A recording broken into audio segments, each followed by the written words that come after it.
तो मानव जीवन सबसे बड़ा मूल्यवान जीवन है। क्यों ना? अगर देवता लोगों को भी मुक्ति चाहिए, वो भी मानव रूप में जन्म होना पड़ेगा। कोई देवता वैकुंठ नहीं प्राप्ति करेंगे। आप सोचेंगे हाँ देवता है तो सीधा भगवान विष्णु से मिलेंगे, वैकुंठ प्राप्ति करेंगे। नहीं नहीं नहीं। मानव जीवन ही एक मार्ग है जिस मार्ग से मानव को परमार्थ मिलने की संभावना है।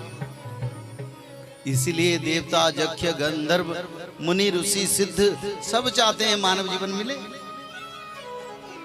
तो आपको मानव जीवन मिला, दुर्लभ जीवन है, पर कर्म सुलभ होना चाहिए। सुलभ क्या है? वेद व्यास जी को सब पूछे नैमिषारण्य में, बोले इतने 18,000 श्लोक में आपने भागवत का रचना कर दिया, पर 18,000 श्लोक को कौन समझेगा? किसका पास ज्ञान है? एक श्लोक नहीं समझ पाएंगे, एक शब्द नहीं समझेंगे तो कैसे होगा? कलयुग की मानव के लिए तो भागवत रचना किया, पर उनका मुक्ति कैसे होगा? वो तो अज्ञान है। तो वेद व्यास जी को सारे मुनि ऋषि ने प्रश्न किए, बोले 2 शब्द में भागवत बताओ। 2 शब्द में? वेद व्यास जी थोड़ा हंसे, बोले 2 शब्द में भागवत बताओ। जो भगवान का महिमा शंकर भगवान सहस्त्रपणी अनंत सती सरस्वती गायत्री वर्णन नहीं कर पाया, उस भागवत को मैं 2 शब्द में कैसे बताऊं? फिर भी मुनि ऋषियों ने बोले कलयुग के मानव अज्ञान है। संसार कर्म बंधन में कर्म करने के लिए समय नहीं मिलेगा, भोजन जुगाड़ करने के लिए समय नहीं मिलेगा, बचेगा धर्म कब करेगा? कैसे कर्म करेगा? बताओ ना। आप नहीं बताएंगे तो भगवान और कौन बताएगा? तो वेद व्यास जी ने बोले ठीक है, भगवान के पास क्या कमी है? वो तो शुद्ध खुद भगवान है ना। बोले ठीक है, मैं 2 शब्द में बताता हूं। अष्टादश पुराणेषु व्यासश्च वचन द्वयम्। बोले 2 शब्द में भागवत बताता हूं। अष्टादश पुराण को मैं 2 शब्द में बताता हूं, भागवत नहीं है, अष्टादश पुराण।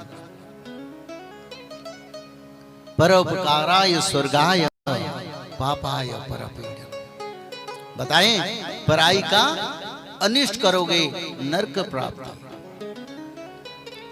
और पराई का मंगल करोगे स्वर्ग प्राप्ति। 2 शब्द भागवत है।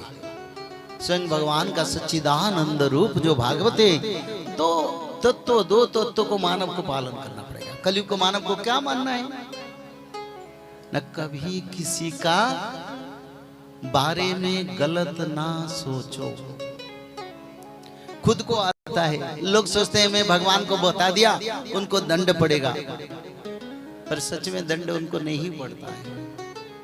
पर आंखों से आंसू बहे, कान्हा के सामने खड़ा हुए, प्रभु आप तो जानते हैं ना मेरा दुख को, आप तो भावग्राही, आप तो अंतर्यामी हैं, क्या बताऊं? आंखों से 2 बूंद आंसू बहा दो बस। जो जैसे करेगा ना उसको फल दे देंगे, तो किसी का बारे में विरुद्ध में नहीं बोलेंगे। भागवत कहता है, व्यासदेव जी ने बताया 2 शब्द में, पराई का अनिष्ट नहीं करेंगे, नहीं सोचेंगे, जीव हत्या नहीं करेंगे, वृक्ष हत्या नहीं करेंगे। सच में मैंने देखा हूं मेरे जीवन में, जो मनुष्य कभी किसी का बुराई नहीं सोचा, कुछ समय कुछ क्षण के लिए उनके जीवन के रास्ता में कांटा आया, पर भगवान ने उसको उखाड़ के फेंक दिया। कुछ हद तक इसको मानो, देखो कैसे काम सरल होता जा रहा है। जब तक इसको नहीं मानेंगे तब तक परमार्थ मिलना संभव नहीं। बोलिए सच्चिदानंद भगवान की जय हो।